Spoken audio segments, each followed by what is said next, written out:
Okay, so we're going to do the second and third ones first, and we'll come back to the first one.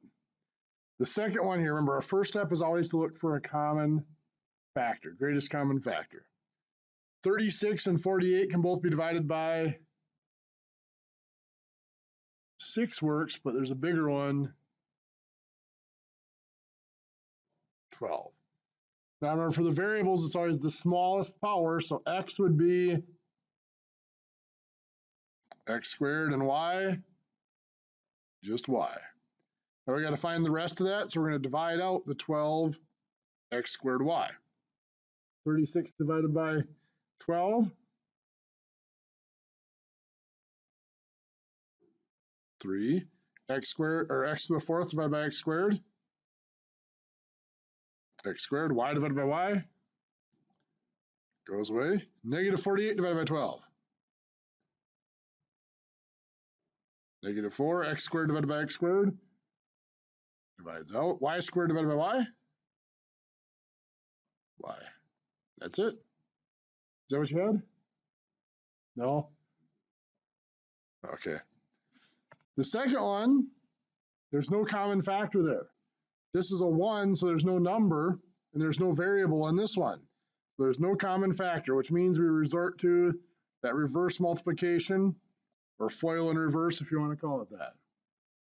So these first two numbers have to multiply to make x squared. So those are going to be x and x. The last numbers have to multiply to make 14. So that's either 2 and 7 or 1 and 14. Which one are we going to try? 2 and 7. Now instead of either they have to both be positive or both be negative. And in this case, because it's a negative 9, they'll both be negative. Now we'll double check. X times negative 7, negative 7x. Negative 2 times x, negative 2x. That adds up to negative 9x, which is what we wanted. So that's it. X minus 2, x minus 7.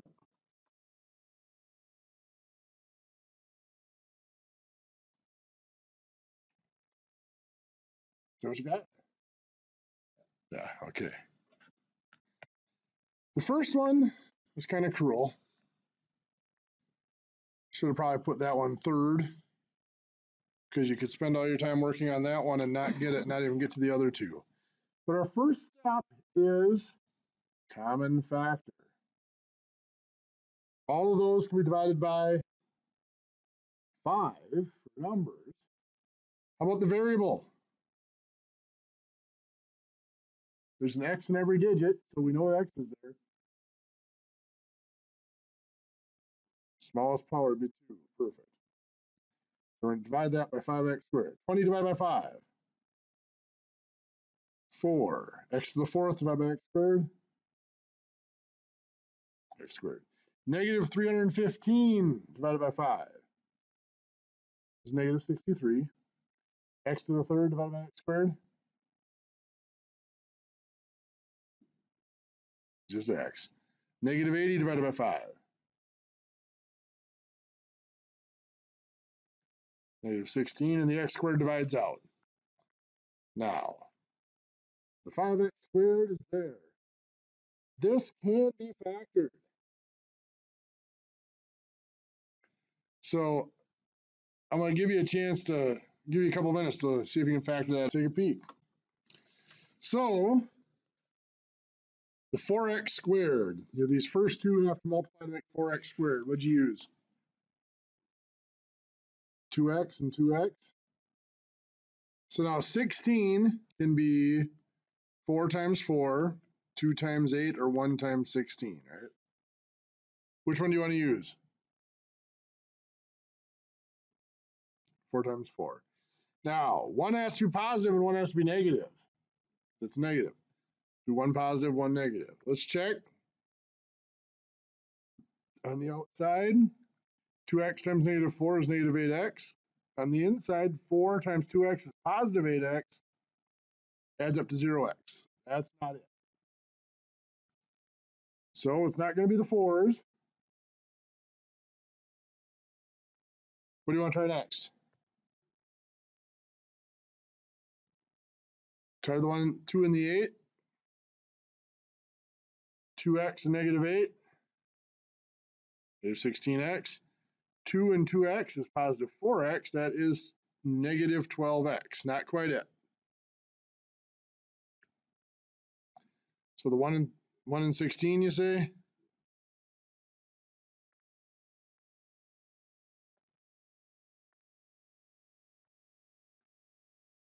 Two x times negative 16 is negative 32x.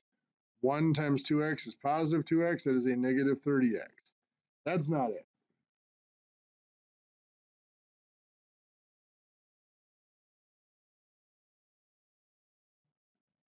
It's not x and 2x and 2x. It is 4x and x. We need to use. Negative 16. Want to try that as, let's do it as 16 and negative 1.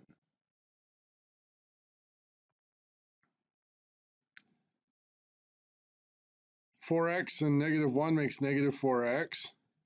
16 and x makes positive 16x, which is a positive 12x. That's not it, is it? Does that mean the 16 and 1 are no good? Not necessarily, because these aren't the same anymore. It means we got to try to switch their spots.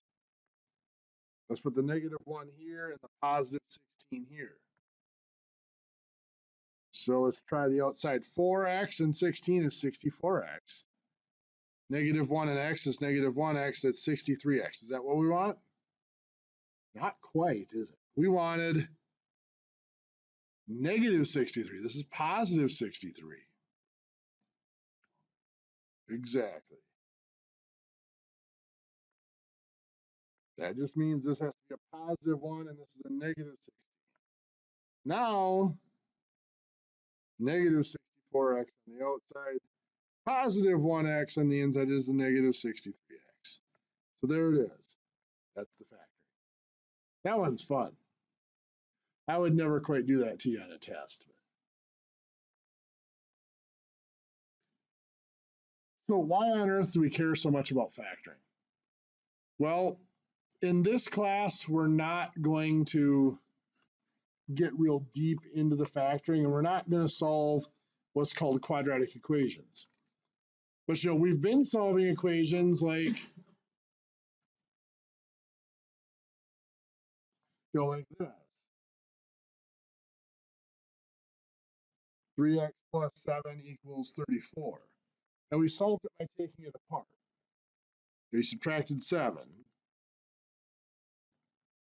3x equals 27. And then we divided by 3. So x equals 9. Well, if we run into an equation like this,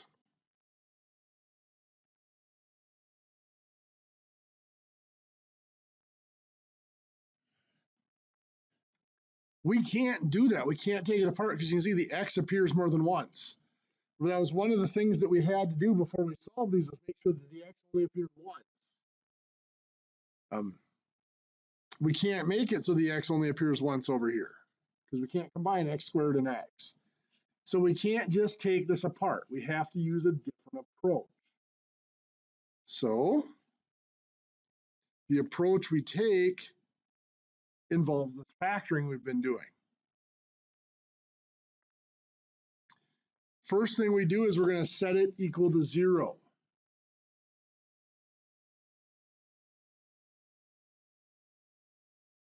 How do we do that? Well, we have to get rid of the 3 over here. We're going to subtract 3. That'll leave us with 0 over there. We have to subtract 3 from the other side. Where would we subtract it from? 15. So we've got x squared plus 7x plus 12 equals 0.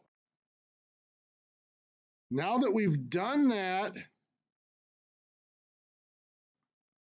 we can try to factor this side. There's no common factors there. So we're going to do that reverse multiplication. So x squared will become x times x. 12 would either be 3 times 3, or 3 times 4, I should say, 2 times 6, or 1 times 12. Which one do you want to try?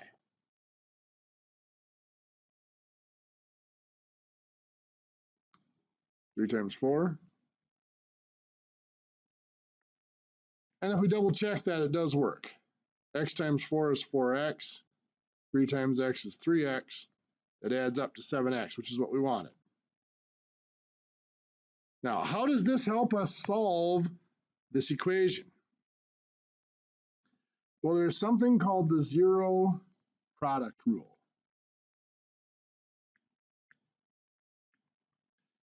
And most people are familiar with a small part of it. The basic part of the zero product rule says x times 0 equals 0, no matter what x is. Anything times 0 equals 0 is what it says. But there's a more powerful version of the zero product rule that says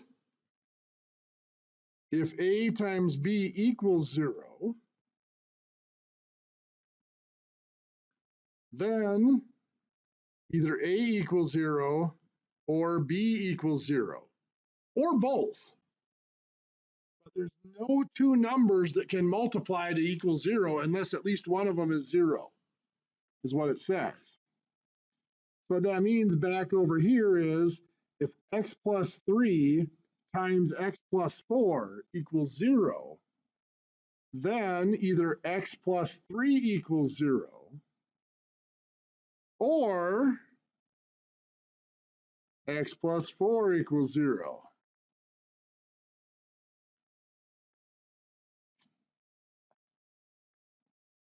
So now I have two linear equations I can solve. How do I solve this one over here?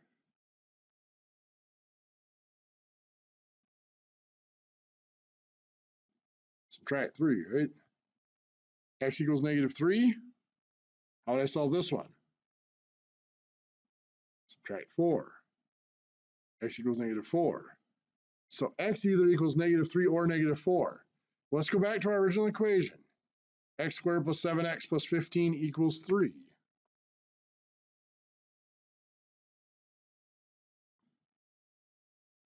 And let's see if those work. Let's start out with the x equals -3. -3 squared plus 7 times -3 plus 15 equals 3.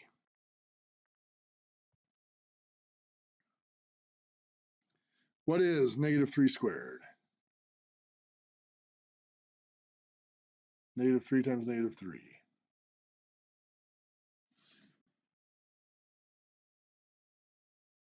9. 7 times -3. -21. We know this side's going to be 3. I don't have to work with that side anymore.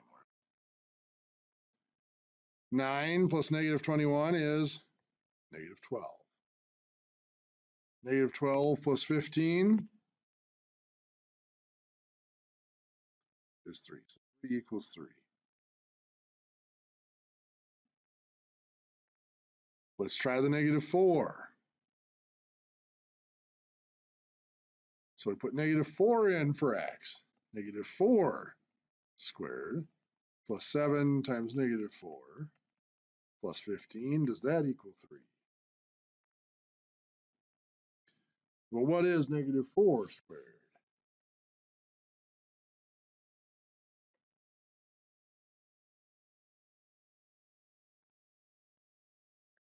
-16. 7 times -4?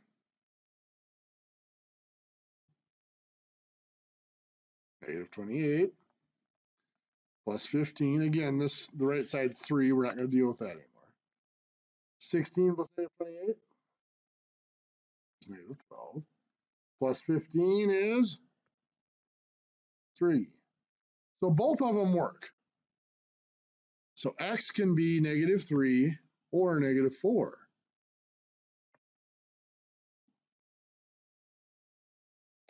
Let's have some fun with this. Let's say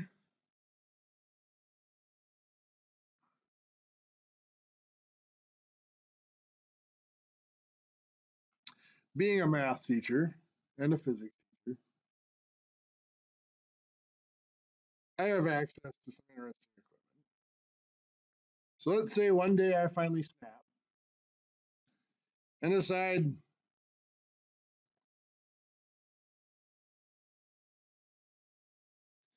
I'm going to take one of my students and I'm going to shoot him out of a cannon.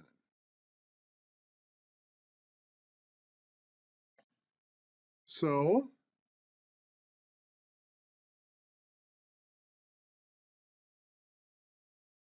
I shoot him into the air, kicking and screaming.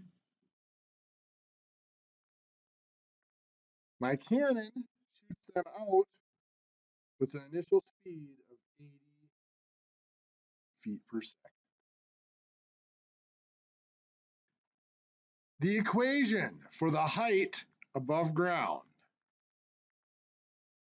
is your initial velocity times time minus 16 times your time squared. 16 comes from the acceleration of gravity on an object. The acceleration of gravity is actually 32 feet per second, or 32 feet per second squared. But in the formula, it's 1/2 times that acceleration, so half of 32 is 16.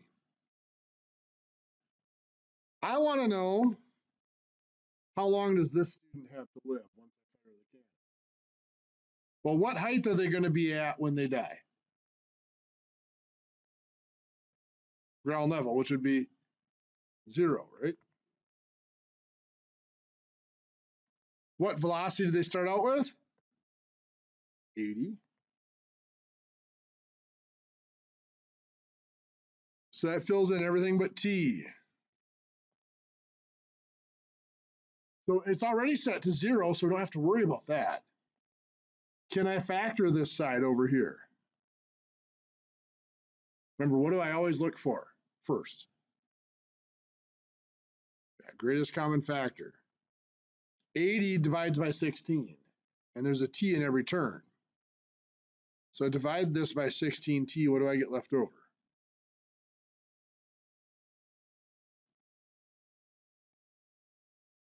$80 divided by 16 is 5. T divided by t goes away. Negative 16 divided by 16, negative 1. T squared divided by t is just t. So negative 1t or just minus t either way. So there's two possibilities here.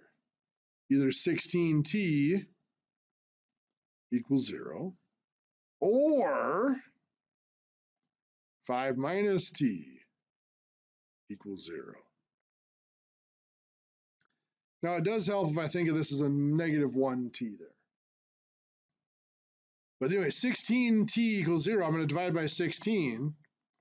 T equals 0. Does that make sense? Well, it does, but it's not what we're looking for. T equals 0 is the moment I fire the cannon, and the student is at ground level at that point. Notice I put the cannon underground so that the top of the cannon is at ground level.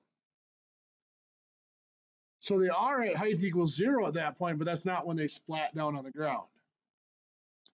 So we want to look at the 5 minus 1t equals 0. We're going to subtract the 5. So negative 1t equals negative 5. And divided by negative 1. T equals 4, or 4.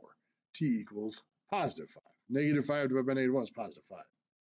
So once I fire the cannon, that student has 5 seconds left to live. Don't worry, a little disclaimer, I'm not actually going to fire anybody from a cannon, nor do I actually own a cannon. I figure in today's environment, I probably should make a disclaimer. Yeah. I kind of like the timing, though, being the day after the school gun walkout. But anyway, like I said, in this class, we're not going to really work with those style equations.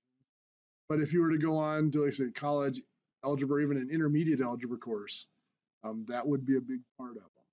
If you go on to any of our programs that do like a tech math, you would have to be able to solve those. In business, if you were to go on to a 4-year degree, you would have to use those. Those are what you do for your optimization and stuff like that calculations, or quadratics. Yeah, what? Yeah.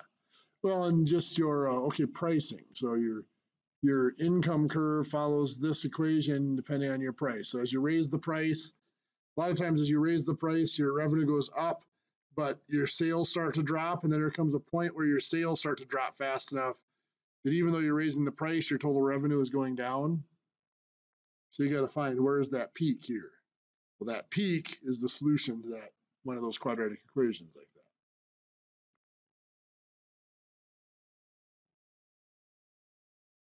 Yeah.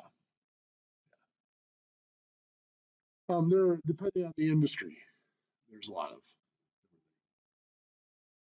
yeah, pretty much. Yeah, it's a 200% markup. So combined, we might have. We're going to pull back and look at some simple equations to prep for Monday, where we're going to get into like fractions and decimals in those equations. But we have simple equations like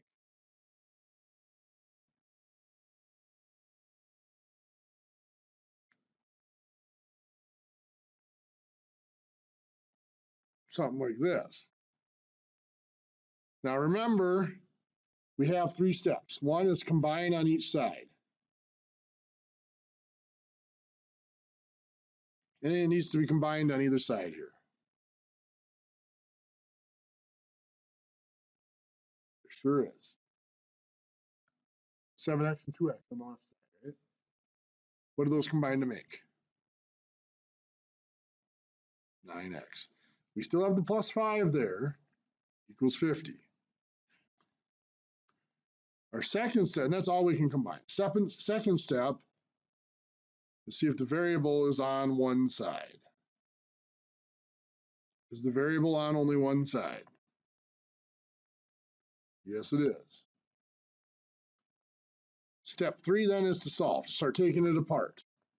What do we do first to take this apart? Subtract 5. So 9x equals 45, and then 5 by 9. X equals 5.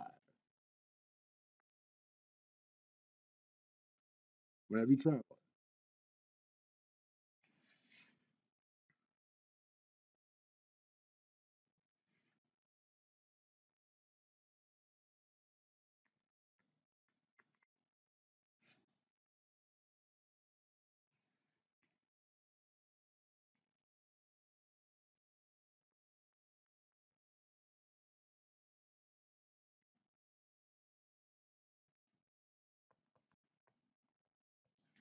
Give that one a shot.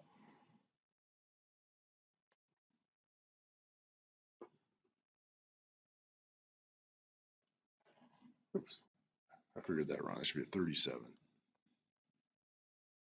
There we go.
So what'd you do?